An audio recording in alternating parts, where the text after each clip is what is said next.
Merci de cette présentation de A Jupiter. Nous poursuivrons notre programmation sur les langues autochtones cet après-midi avec notre premier panel. Les défenseurs de la langue inuit veuillent soumettre vos questions panélistes à la fin de leur exposé dans la boîte de discussion de questions et réponses. J'aimerais vous présenter notre modérateur et nos panélistes pour la séance d'aujourd'hui. Le modérateur de cette session est le Dr. Ian Martin, professeur au Glendon College, Université de York, qui sera rejoint par ses panélistes Fiona Walton, Sandy McCauley, Derek Rasmussen et Shelley Tulloch. Veuillez consulter les détails de la séance dans l'ordre du jour pour voir une lettre soumise en 2017 au Premier ministre Peter Taputuna et au Premier ministre Justin Trudeau au nom des éducateurs ayant une vaste expérience de questions liées aux langues au Nunavut et à l'Inuit Nunangut. Merci et bienvenue à notre panel. Bonjour à vous tous, bienvenue à notre panel. Nous sommes quatre académiques impliqués avec les langues inuits et les droits des langues. En 2017, nous avons rédigé une lettre ouverte qui est publiée sur le site web de ce congrès afin de corriger un manque de compréhension grave avec la législation du gouvernement de Nunavut par rapport aux droits linguistiques et à l'éducation pour les enfants et les jeunes inuits. Nous quatre, et je vais les nommer en ordre, ils vont se présenter. Derek Rasmussen, Shelley Tulloch, Sandy McCauley et moi-même étaient parmi les 24 signataires de cette lettre ouverte. Et je peux vous dire qu'il s'agit de défense des droits qui a réussi jusqu'à certains points. Vous allez pouvoir le juger vous-même et vous considérer le premier de nos quatre intervenants, Derek Rasmussen. Derek, à vous la parole.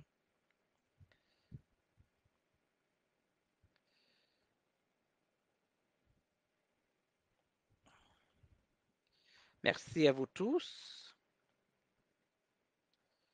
Comme Ian a bien dit, nous sommes un groupe de militants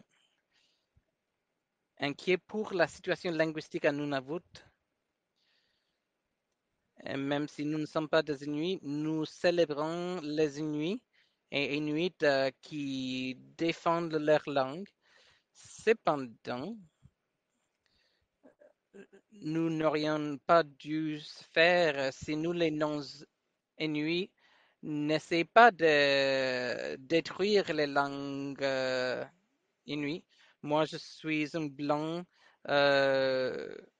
qui ne parle pas l'Inuit, mais je suis là pour parler des offenses, des crimes des Blancs et nos efforts d'éradiquer la langue Inuit. Et pourquoi c'est nous, le peuple blanc, qui devrait essayer d'éviter ces dommages? Je ne suis pas ici en tant que représentant, je suis ici en tant qu'académique. Et j'ai participé dans l'éducation coloniale ici au Québec. En 1950, le poète et activiste martiniquais Aimé Césaire a écrit le colonialisme barbarise et décivilise le colonisateur. Ça, c'est beaucoup d'entre nous. Je suis issu de la classe des colonisateurs. Le colonialisme n'est pas terminé. La majorité des bureaucrates blancs du Nunavut mettent en œuvre un programme colonial.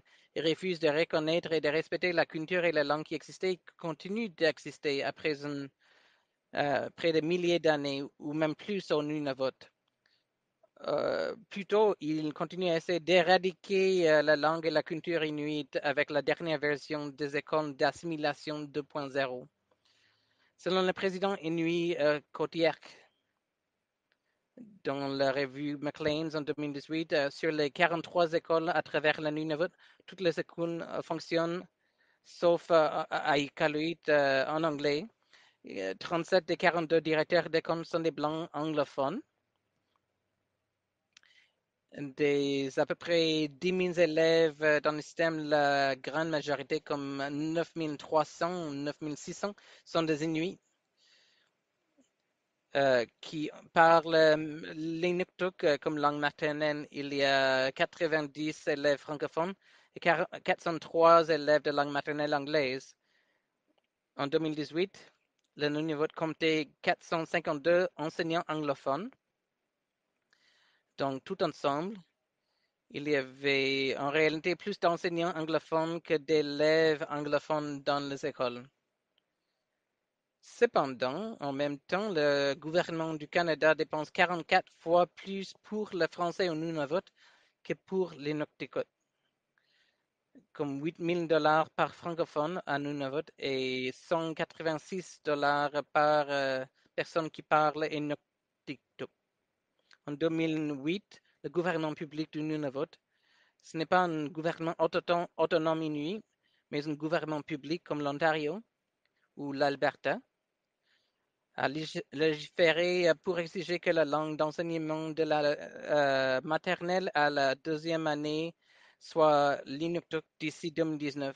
Mais à l'approche de cette date, alors qu'il n'y avait que de l'Inuktitut dans 10 écoles qui n'étaient que facultatives jusqu'à la troisième année, les autres fonctionnaires anglophones ont paniqué.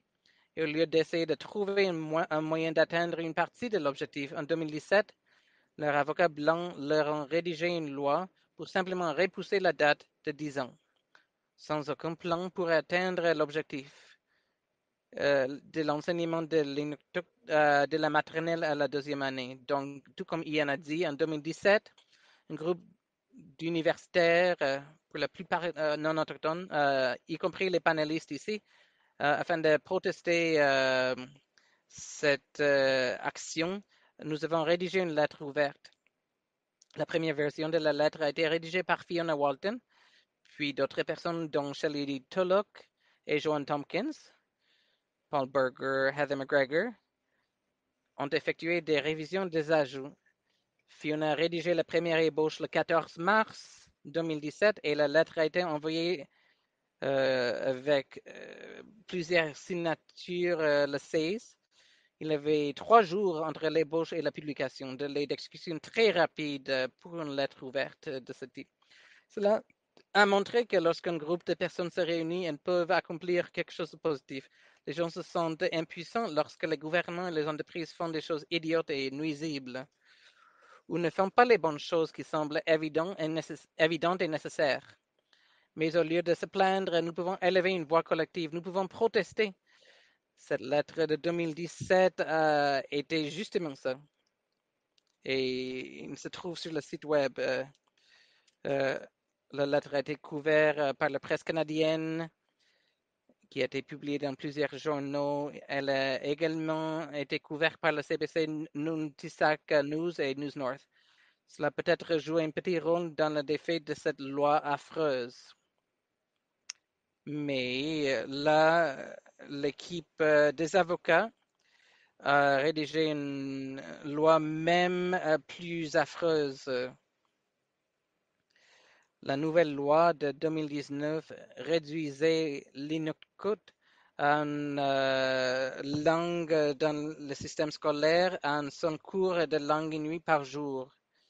Ils ont retardé cette exigence minimale de 20 ans jusqu'en 2039.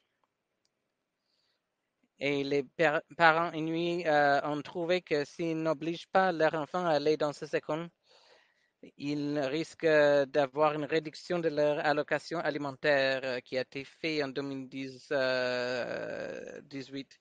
Cette loi de 2019 n'avait pas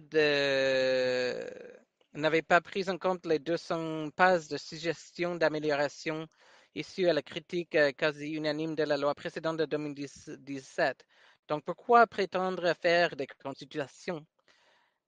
Kunuk Inuktitut, commissaire aux langues de Nunavut, a déclaré à l'ONU que les Inuits perdaient leur langue à un rythme de 12% par décennie. ce qui signifie qu'en 2039, peut-être environ 15% seulement des Inuits de Nunavut utiliseront l'Inuktitut à la maison. Raphaël Lemkin, l'avocat polonais à l'origine de la Convention des Nations Unies sur le génocide, a inventé le mot génocide à la page 79 d'un livre publié en 1944. Plus bas sur la même page, il a écrit: le génocide a deux phases. L'une, la destruction du modèle national du groupe opprimé, l'autre, l'imposition du modèle national de l'oppresseur. Le Canada et son gouvernement public territorial subordonné, qui légifère et dirige, tente de détruire le schéma national des Inuits et du Nunavut et de le remplacer par un schéma anglais, le schéma de l'oppresseur. Cela correspond à la définition du génocide de Lemkin. Le cabinet du premier ministre Mulroney a rédigé un mémo secret en 1990 interdisant au Nunavut toute protection pour l'utilisation de la langue inuite dans son système scolaire ou son système juridique. Il ne s'agit pas d'un accident, mais plutôt une action délibérée du cabinet du Canada visant à bloquer l'utilisation de la langue inuite au Nunavut. Cette décision n'a jamais été annulée. À ce jour, le cabinet Trudeau n'a jamais annulé cet ordre. Pourquoi? Pour que les Blancs d'aller-retour à court terme puissent travailler en anglais, principalement à Iqaluit, la capitale du Nunavut, où pendant un court moment ils remplissent leur compte en banque puis rentrent chez eux. La plupart ne restent plus de 2 ans à Nunavut. Pour eux, c'est presque une banlieue d'Ottawa. Le mot colon serait un compliment presque, parce que presque aucun blanc ne s'installe au Nunavut. Vérifiez le cimetière d'Iqaluit. Il y a moins d'une douzaine de blancs qui y sont enterrés. Il s'agit d'une forme bizarre de colonialisme interne qui rapporte beaucoup d'argent à quelques personnes non autochtones. Selon le recensement de 2016, le revenu médian de 4 375 personnes blanches au Nunavut était de plus de 100 000 dollars et pour les 19 000 Inuits, 22 000. Une différence de 80 000 dollars entre les Inuits et les Blancs. C'est le plus fort écart entre deux ethnies dans tout le pays que je sache. Cela devrait faire la une de tous les journaux, mais personne ne sourcille. Le résultat? 85% de la population majoritairement inuite ne peuvent obtenir les services essentiels dans leur propre langue. Et 75% des cadres moyens supérieurs du gouvernement sont des Anglais blancs. Ils rédigent les notes d'information, ils rédigent les lois, ils disent aux politiciens inuits ce qu'ils peuvent et ne peuvent pas faire. Ils utilisent les lois linguistiques pour mettre le systémique dans le racisme. Les hôpitaux et toutes les cliniques médicales fonctionnent tous en anglais. Des personnes parlant inuktitut sont mortes dans le système médical parce que les travailleurs de santé unilingues anglais ne pouvaient pas les comprendre. Les policiers, les tribunaux, les services correctionnels, tous anglais. Seuls 11 et 142 membres de la Gendarmerie royale du Canada du Nunavut sont inuits. La CBC a déclaré qu'il s'agissait de la police la moins représentative sur le plan racial de toutes les juridictions canadiennes. La police doit demander à des passants de traduire parce qu'ils ne peuvent pas parler ou comprendre les personnes locales. Le Nunavut possède 2 tiers du littoral canadien, mais la garde côtière ne parle pas l'inuktitut. Le 6 février 2023, un comité de la Chambre des communes, la députée de Nunavut, Laurie Idlut, a demandé au ministre du Patrimoine, Pablo Rodriguez, puisque le Canada a payé un tiers les églises, les bâtiments et le personnel des 13 pensions en Nunavut pour éradiquer la culture et la langue inuite de 1951 à 1997, le Canada paierait-il la construction et le personnel de 13 écoles inuktitut en Nunavut pour restaurer et soutenir la langue et la culture inuite pendant 46 ans. Le ministre a admis que ce qui avait été fait aux Inuits était horrible, une horrible injustice, mais il a dit que la construction de l'école n'est pas de mon ressort. Il a rejeté la faute sur les autres. Voici à quoi ressemble un génocide dirigé par des Canadiens, des gentils blancs parlant en anglais poli et agréable, essayant d'éradiquer une culture millénaire. les plus d'un million d'étudiants dans les universités canadiennes et environ 50 000 professeurs. Nous sommes quelques universitaires de ce panel à avoir écrit quelques lettres ouvertes. Vous allez voir les liens entre 2017 et 2019. Mais on pourrait faire tellement plus. Puisque c'est notre gouvernement qui fait la colonisation, tous les étudiants devraient rédiger leur dissertation scolaire sur ce sujet. Manifester dans le bureau du gouvernement et dire ne colonisez pas dans notre nom. La colonisation n'est pas terminée, elle est toujours en cours. Nous devrions essayer de l'arrêter. Au minimum, nous devrons exiger de notre gouvernement qu'il accorde aux Inuits les mêmes droits linguistiques que l'anglais et le français. C'est la moindre des choses que nous pourrions faire. Nous avons passé des décennies à essayer à effacer leur langue. Le moins que nous puissions faire est de construire le même nombre d'écoles pour enseigner la langue que celui que nous avons construit pour les détruire. Merci.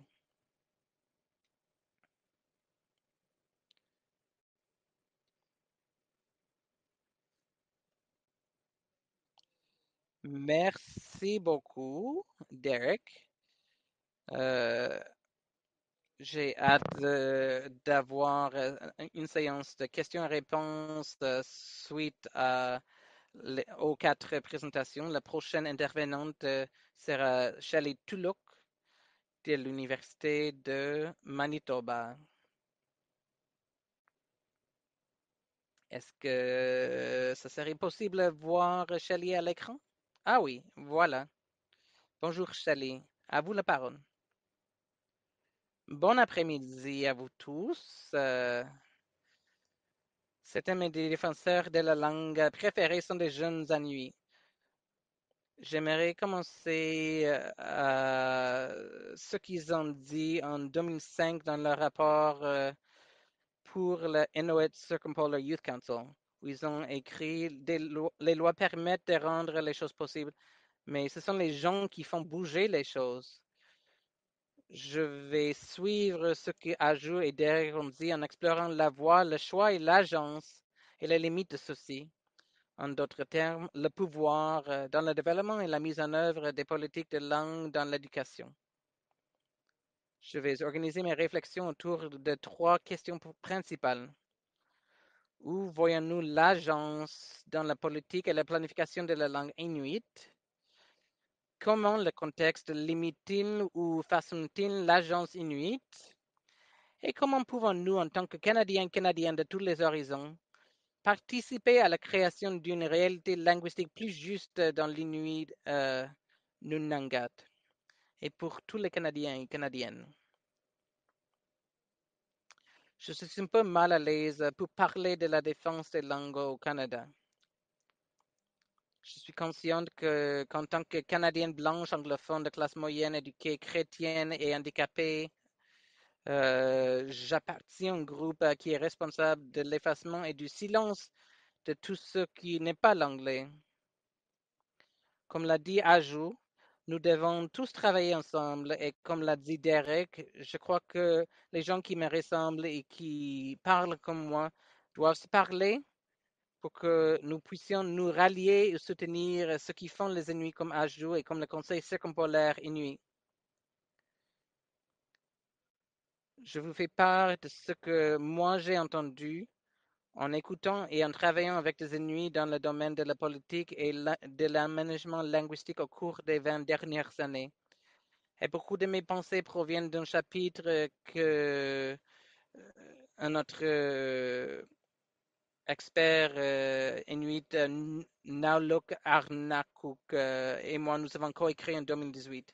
Où voyons-nous l'agence inuit dans la politique et l'aménagement linguistique inuit? Je définirai l'agence comme la capacité, l'intention, l'action et l'impact pour atteindre les fins souhaitées. En m'appuyant sur Tolson 1991. Au niveau macro, toutes les revendications territoriales inuites ont inclus la reconnaissance des droits des Inuits à façonner la langue et l'éducation de leurs enfants et de leur collectivité. La Convention de la baie James et du Nord québécois de 1975 stipule directement dans la revendication territoriale que les enfants inuits seront éduqués en Inuktitut. ce qui est sans doute protégé par la Charte canadienne des droits et des libertés dans le cadre des droits issus des traités. Et la loi sur le Nunavut de 1993 stipule que le gouvernement du Nunavut peut légiférer dans les domaines de la langue et de l'éducation, ce qu'il a fait. Au niveau intermédiaire, ou ce que Baldorf appelle le niveau MESO dans la planification linguistique, des organisations comme NTI, Inuit Circumpolar Youth Council, et le CNIC, Pérou, où travaille Ajou, et d'autres défendent, ouvrent des espaces et offrent des programmes qui augmentent la connaissance et l'utilisation de l'inuktitut. Et au niveau micro, les individus, comme les directeurs d'école, les enseignants, les parents, les enfants, prennent des décisions sur la façon dont ils utilisent la langue, quand et où, et se comportent de manière à ouvrir ou fermer des espaces pour l'apprentissage et l'utilisation de la langue, comme l'a soutenu Shoami en théorie et comme l'a observé le conseil en pratique. Ce sont les gens qui font bouger les choses, ou peut-être pas, parfois indépendamment des initiatives gouvernementales globales. Euh, Il y a un auteur qui dit que les langues autochtones ont persisté en dépit du pouvoir de l'État qui avait décidé de les anéantir grâce à la résistance individuelle au niveau local des parents, des enfants et des enseignants et d'autres. Et d'autre côté, nous constatons que même lorsqu'il y a une législation protectrice pour l'Inuktitut, comme la première loi sur l'éducation du Nunavut, ou la politique du Nunavik sur la langue d'enseignement solidement ancrée dans la revendication territoriale. Des fois, la langue continue parfois d'être marginalisée. Je crois que cela reflète un pouvoir idéologique et discursif qui limite l'agencement des Inuits, y compris les croyances, attitudes, choix et actions individuelles. Comment le contexte limite-t-il ou façonne-t-il l'action des Inuits? Ce qui se passe dans le domaine de la politique de l'aménagement linguistique est symptomatique des processus plus larges de colonisation et de décolonisation. La Commission de vérité et réconciliation du Canada a constaté que le colonialisme demeure un processus continu, façonnant à la fois la structure et la qualité de la relation entre les colons et les peuples autochtones. Et ça, c'est une citation directe du rapport final. L'Université autochtone Marie-Baptiste définit la colonisation comme un système d'oppression sociale et politique qui crée un impérialisme cognitif. Il s'agit de la croyance que les manières des colonisateurs sont supérieures, implicitement acceptées par le colonisateur et le colonisé. Cela inclut la normalisation de l'anglais, le monolinguisme, le fait que les Canadiens blancs sont ceux qui génèrent et communiquent les connaissances, etc. Nous voyons un exemple. Nous voyons les sous-entendus coloniaux dans le cadre des références qui a guidé Ian Martins dans son rapport sur la langue d'enseignement en 2000. On lui a demandé, et je cite, d'aborder le débat de longue date entre ceux qui croient que les Inuits réussiront lorsque le système scolaire reflètera vraiment la culture et ceux qui pensent que le manque de réussite scolaire est basé sur la langue, qu'il faut davantage d'enseignement en anglais. Attention est encore présenté dans la terre natale inuit comme l'un ou l'autre. Mais bien sûr, on peut faire les deux. Enseigner l'anglais de façon plus efficace et avoir une langue et une culture qui est basée sur la culture autochtone.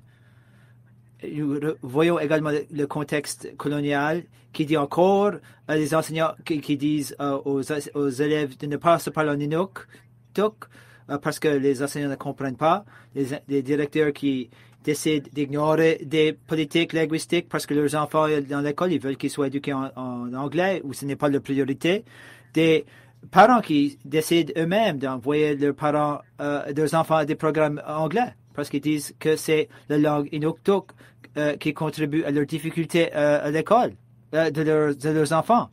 On les voit dans les diplômés des programmes de maîtrise d'éducation en Inuk, dont Sandy va vous parler, qui ont plusieurs dissertations sur la colonisation et de leur impact sur leur parcours comme leader en matière d'éducation. Bien que les Inuits ont les capacités de légiférer la langue et l'éducation, les enseignants, les leaders et leurs expériences suggèrent qu'on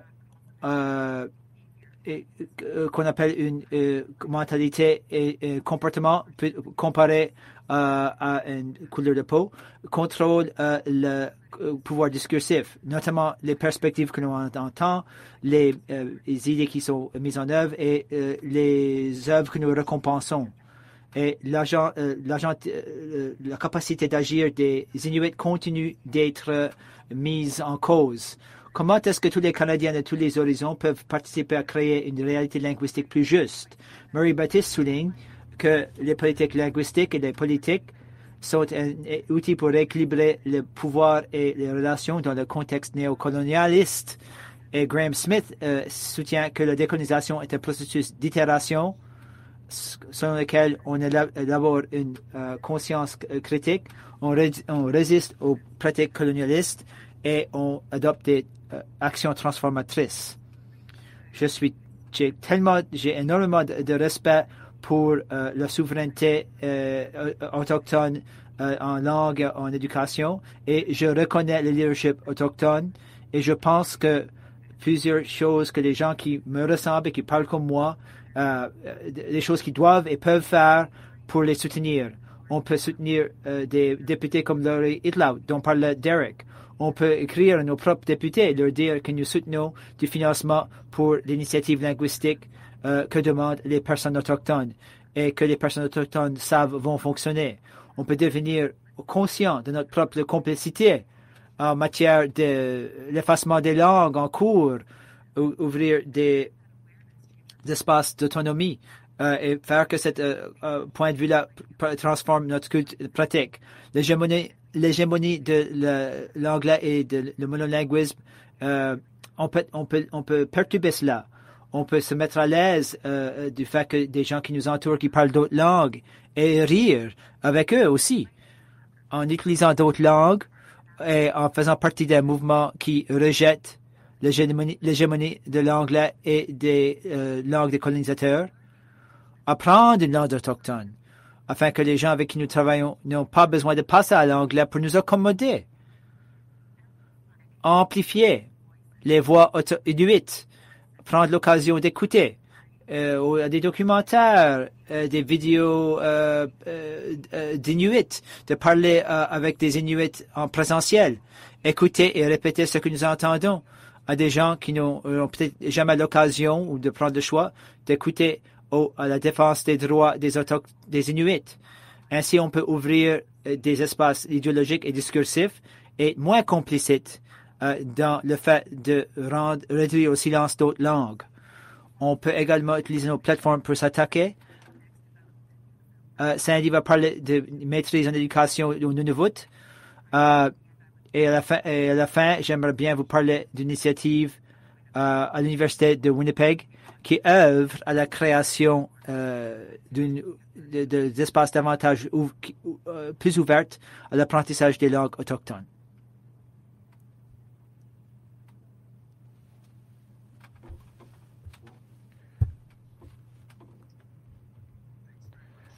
Merci bien, Shelley.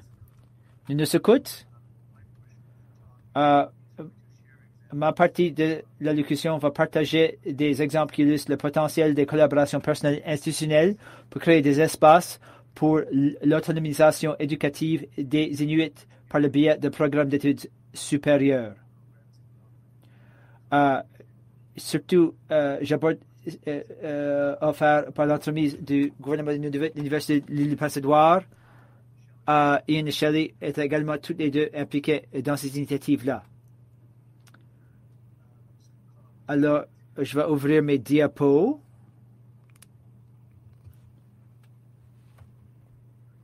Et voilà. J'aborde cette présentation en tant que Halunat, qui a travaillé comme enseignant et consultant en enseignement dans ce qui est maintenant le Nunavut, de 1982 à 1997. L'une des premières choses dont je me suis rendu compte lorsque j'ai arrivé là-bas, ça s'appelait à Cali, ça s'appelait Frobisher Bay à l'époque, malgré le fait que je n'avais qu'une connaissance sommaire de la langue et de la culture de la majorité des Inuits. J'avais beaucoup plus d'avantages que la majorité d'entre eux en termes de carrière sûre, bien respectée, que Derek a déjà fait référence à cela. Ça n'a pas beaucoup changé, en fait. Heureusement, à ce stade-là, j'ai eu accès à diverses possibilités pour rectifier ou atténuer la situation, en quelque sorte. J'avais un programme d'orientation initiale pour les éducateurs nouvellement arrivés dans le Nord, enseigner avec des personnes de longue date dans le Nord, des Blancs, oui, mais également des Inuits. On a pris des langues, des éléments de langue de base, des choses également on a appris ce qu'il ne faut pas faire comme Halenut dans la salle de classe. Il y avait plusieurs programmes de formation pour les adultes en langue et culture inuit qui étaient offerts. C'était gratuit. J'ai assisté à des classes d'Inuktitut le soir. Paul Clausen avait fait une belle présentation sur le sens d'humour inuit. Également le fait qu'il avait gagné la première élection dans laquelle il briguait son poste. Mais ce qui avait le plus important, c'était le soutien grandissant aux années 80. Le soutien pour le contrôle local de la part des Inuits de l'éducation grâce à la création d'autorités éducatives locales.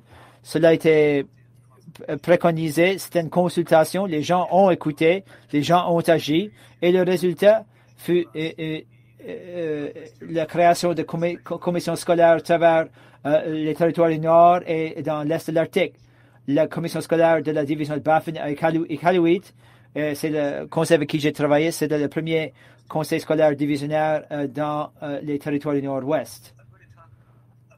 Je vais vous parler de deux grandes initiatives qui ont eu lieu et ses origines. En partie, il s'agit d'écouter les gens et ce qu'ils disent. Et j'ai beaucoup aimé le point de Shelley au sujet de l'action et des répercussions, les gens qui ont écouté et les gens qui ont agi. Et je voudrais croire qu'on a eu un impact. Pour vous présenter la maîtrise en éducation de Nunavut, au début des années 90, les conseils scolaires qui allaient faire partie de Nunavut ont lancé un sondage à travers tout le Nord auprès de tous les éducateurs de la maternelle et deuxième année dans les 3 régions de ce qu'allait devenir le Nunavut en 1999. Ils devaient déterminer les besoins en personnel éducatif pour faire pour créer un système contrôlé par les Inuits et pour déterminer notamment ce dont on avait besoin pour élever le statut des éducateurs Inuits d'un statut inférieur à un statut supérieur, afin qu'ils puissent endosser davantage de responsabilités. Cela soulignait le besoin d'occasion éducatif pour les Inuits. J'ai fait partie d'un petit projet de recherche avec Fiona Walton et Joanne Tompkins qui a interviewé en 2004, plus ou moins, 4 éducateurs Inuits chevronnés sur leur perception de ce qui s'était passé à l'éducation au Nunavut suite dans les 4 à 5 ans après la création du nouveau territoire. 2 citations me restent à l'esprit près de 20 ans plus tard. La première, c'était un directeur d'école qui était le principal Inuit qui avait eu le plus long service dans le territoire. Il avait dit, depuis la création du Nunavut, l'éducation a pris un recul de 50 ans. Au début, au moment où que Derek parlait avec les écoles du jour fédérales. Un autre éducateur bien respecté a indiqué, peu importe à quel point les Inuits faisaient des choses, Il ne semble jamais avoir le même statut que les enseignants blancs qui venaient du Sud, ils ne savaient rien. Il y avait toujours d'autres obstacles à surmonter avant d'arriver à un autre niveau. Et il y a un récit de Fiona, c'était sur l'avion, après le groupe de concertation et ses recherches. Un autre éducateur bien respecté, Inuit, est venu à l'aéroport et dit Fiona, ramenez ceci à l'université de l'île Passoire et il faut que vous nous obteniez un programme de maîtrise. Et l'une des choses qui est possible dans une petite université, c'est que si on a le soutien, on peut arriver à faire des choses. Alors, Fiona, surtout grâce aux efforts de Fiona, le soutien de quelques personnes clés au gouvernement de Nunavut, on a organisé 2 programmes de maîtrise en éducation au Nunavut. Je veux souligner, est-ce que vous voyez en haut de l'écran, c'est la première classe qui a terminé ses études en 2006, de la maîtrise en éducation de Nunavut. En bas à droite, c'est la deuxième classe qui a terminé ses études. Je pense, Ian, c'est le cours que vous avez enseigné à Rankin Inlet, dans le cadre de la première maîtrise en éducation. C'est co-enseigné par un aîné et une jeune personne dans la salle qui observe. La photo en bas, dans le milieu à gauche, c'est un des cours que moi j'ai enseigné. Les étudiants se préparaient pour la recherche de Keystone à la fin du programme. Il y avait 2 itérations du programme avec 36 diplômés de 2006 à 2009 et de 2010 à 2013, alors 7 ans. Le programme comprenait 10 cours. 8 de ces 10 cours étaient enseignés dans le cadre d'un module de 2 semaines en face à face au Nunavut. En fait, c'est l'une des recommandations qui était le fruit du rapport dont j'ai fait mention au début, réalisé par les commissions scolaires de Nunavut. Comme projet Capstone, Jalon, ils ont réalisé des projets de recherche locaux en éducation qui ont été présentés lors d'un symposium à la fin du programme. Comme disait l'une des étudiantes dans son résumé, nous construisons ensemble une voie critique. Je ne l'ai pas indiqué dans les références, mais il y a un livre disponible via Scholars Press qui résume, en fait, c'est pas un récapitulatif. Il y a 10 des présentations de la part des Inuits des nombreux divers programmes. Ça vaut vraiment la peine de les lire. Un récit rapide dont je vais faire mention. Un des instructeurs des premiers cours dans la maîtrise d'éducation au Nunavut. Il enseigne à l'Université Saint-François-Xavier, Joanne Tompkins. Et il y a un jeune homme qui est venu lui parler, un jeune homme de Nunavut, qui était Halonat. On a su qu'il allait avoir une maîtrise d'éducation au Nunavut et il voulait suivre le programme à Saint-FX parce que ce serait une véritable maîtrise. Joanne était bien contente de lui faire savoir qu'il enseignait le programme au Nunavut et qu'elle allait également lui enseigner ce programme-là aussi. Alors, ça a dû lui faire taire un peu. Le succès de la maîtrise en éducation, en fait, cela a terminé parce que c'était très, très cher. Il y avait des membres clés du personnel qui sont partis. Et en fait, c'était des gens qui figuraient dans le gouvernement de Nunavut et ils sont partis. Cela a quand même évolué vers le certificat de leadership éducatif au Nunavut qui a élaboré sur un programme de certification que tous les directeurs devaient suivre, mais qui n'avait aucune crédibilité universitaire. Alors, c'était beaucoup comme le programme d'orientation que moi j'avais suivi au début. J'aurais pu oublier cela après mes 2 premières semaines d'enseignement, si j'avais bien voulu. Il n'y a aucun incitatif d'aller au-delà de cela, au-delà de ce que j'avais apporté avec moi. Alors, avec la collaboration, ce qu'a fait la collaboration avec l'Université de l'île Prince-Édouard, ça fait que ces 2 cours-là soient intégrés à une structure pour le CELN. On passe à la prochaine diapo. Pas grand-chose quand même. Désolé. Qui accordera une structure au programme qui est reconnaissance postsecondaire pour les diplômés et les permettra d'avoir un crédit avancé pour la maîtrise en éducation à l'Université de l'Île-de-Prince-Édouard et probablement tout aux universités parce que les cours étaient reconnus par l'Université de l'Île-de-Prince-Édouard. Tous les cours du CELN étaient enseignés par des enseignants avec des chevronnés du Nunavut et soutenaient les participants qui travaillaient en anglais ou en Inuktitut. Les participants avaient le choix de la langue pour leurs travaux. Et ça signifiait qu'on devait travailler pas mal fort, puisque la plupart des enseignants étaient Kalunat. Mais ce qui s'est passé, c'est que les diplômés du Nunavut, de la maîtrise, en fait, étaient qualifiés pour les enseigner. Alors, ils ont pu revaloriser leurs compétences pour créer un environnement où tout le monde œuvrait pour le succès du programme. Il y avait un cours auquel j'ai pu assister. C'était le premier cours complètement Inuktitut, qui faisait partie du CELN. Et un éducateur de longue date Inuit m'a dit, Sandy, c'était le fait que ce cours soit offert en Inuktitut m'a donné la confiance que moi aussi je puisse devenir administrateur dans les écoles au Nunavut.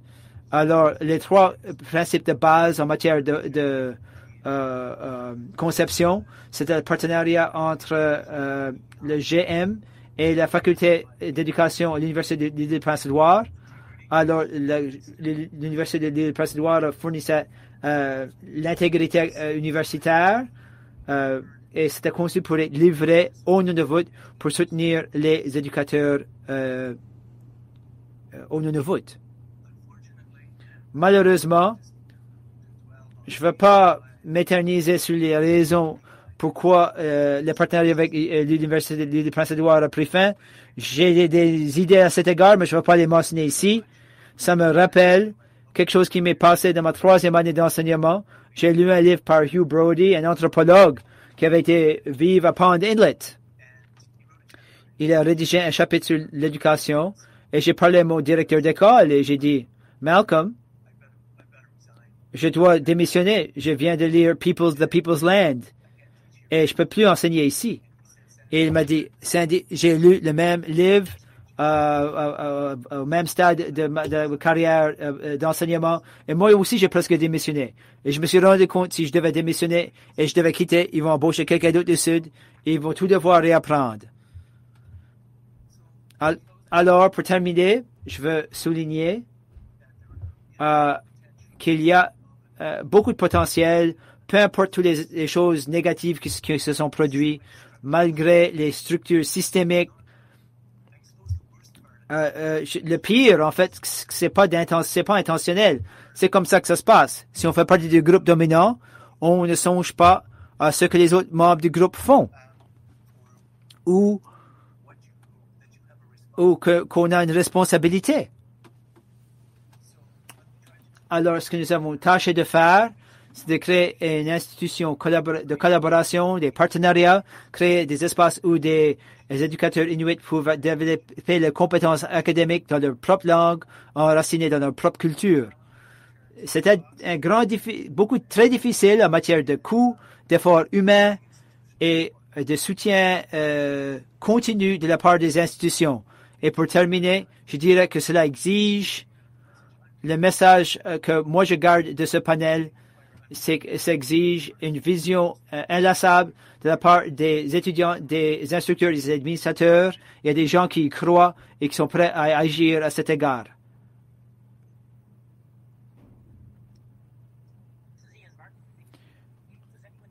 Est-ce que vous m'entendez? Est-ce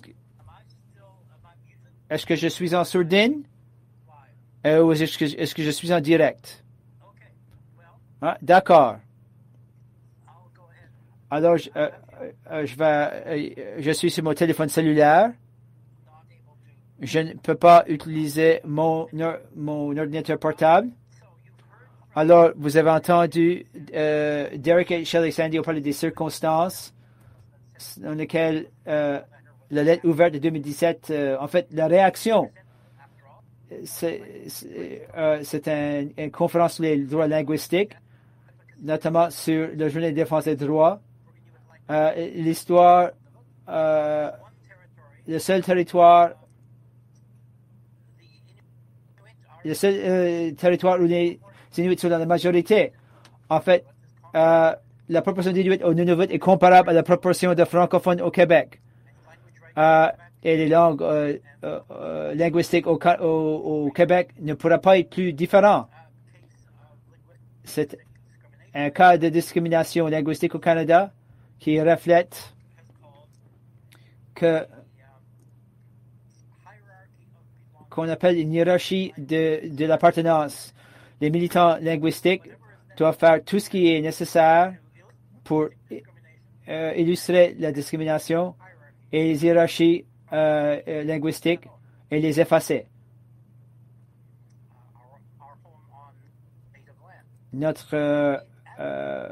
Chez nous, sur les terres autochtones, la défense des droits linguistiques est un cas spécial de défense des droits.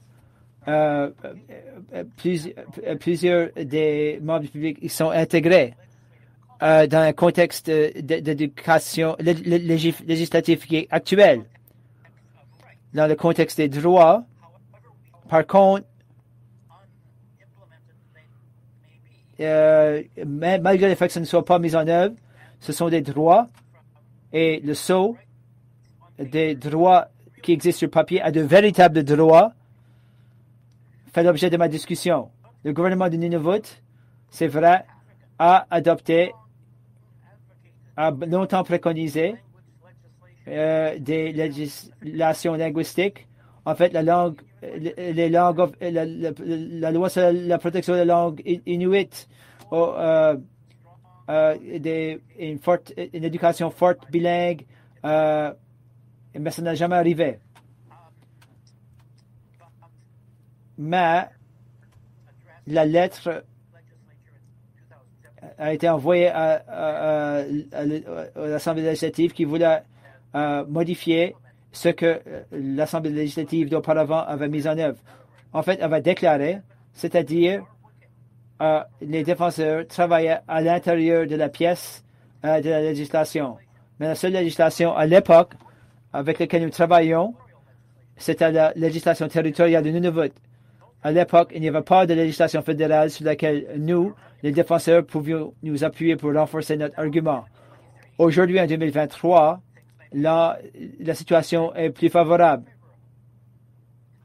En 2019, en réponse au nouvel environnement créé par le rapport explosif de la Commission de vérité et de la réconciliation en 2015 et un environnement de plaidoyer très robuste en faveur d'une réponse du gouvernement fédéral aux appels à l'action 13, 14 et 15, la loi sur les langues autochtones de 2019 est devenue une loi.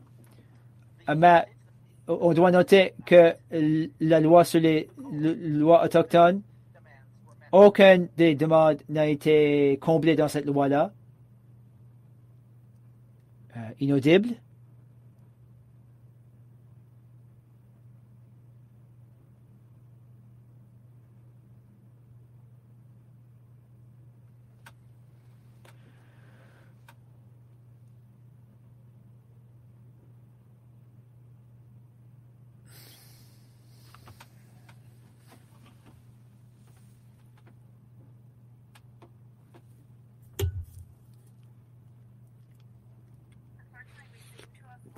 Malheureusement, nous avons perdu Ian. On espère qu'il va pouvoir participer de nouveau. Mais entre-temps, Sandy et moi-même et Derek, vous êtes là.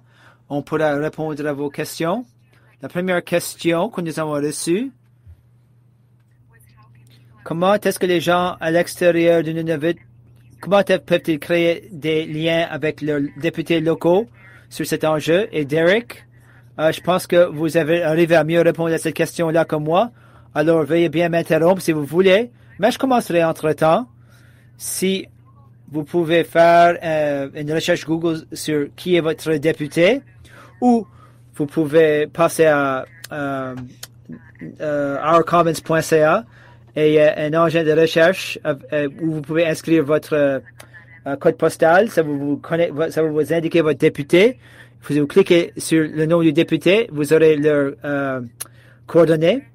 Et je vous suggère qu'il vous faudra plusieurs députés à travers le Canada qui s'affirment pour soutenir des gens comme Lloyd Lott qui présentent des arguments en faveur des Inuits.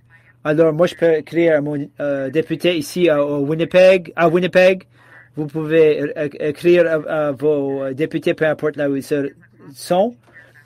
Cette question importe à tous les Canadiens. C'est pas juste une question inuit ou autochtone. Derek, avez-vous quelque chose à ajouter? Ou Sandy? J'ajouterais que on pourrait également, si vous écrivez votre député, vous pouvez faire un lien à l'article du président Guterres dans Maclean's pour leur envoyer un lien. L'article de 2018, c'est vraiment un argument solide qui englobe tous les enjeux. Elle les exprime très bien et cela englobe l'injustice, le caractère inéquitable de la situation. Ils sont la majorité au Nunavut et ils ont moins de droits que les francophones et les anglophones. C'est une façon courte de présenter le message.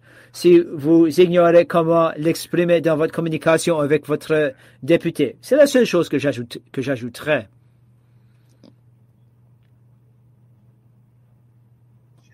Shelley, j'ai une question ici. Quelqu'un qui me demande des ressources pour apprendre l'Inuktitut dans le sud du Canada. J'ai 4 ou 5 livres que je peux mettre devant l'écran. Mais je peux pas prendre des images pour les publier en ce moment.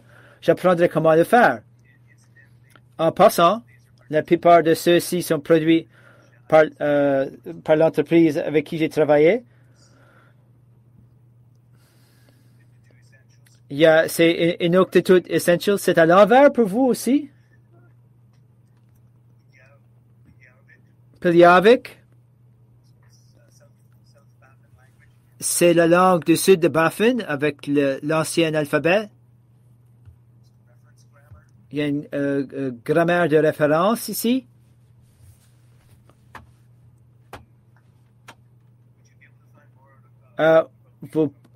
Vous pourrez les retrouver chez Peruyuvik et j'inscrirai le lien web dans le chat.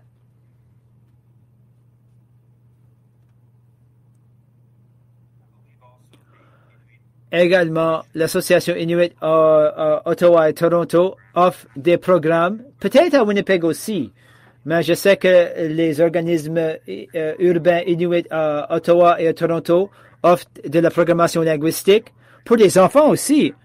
Je sais qu'à Ottawa, il y a une fourgonnette qui passe chercher les enfants dans la région d'Ottawa afin qu'ils puissent assister à la garderie en Inuktitut.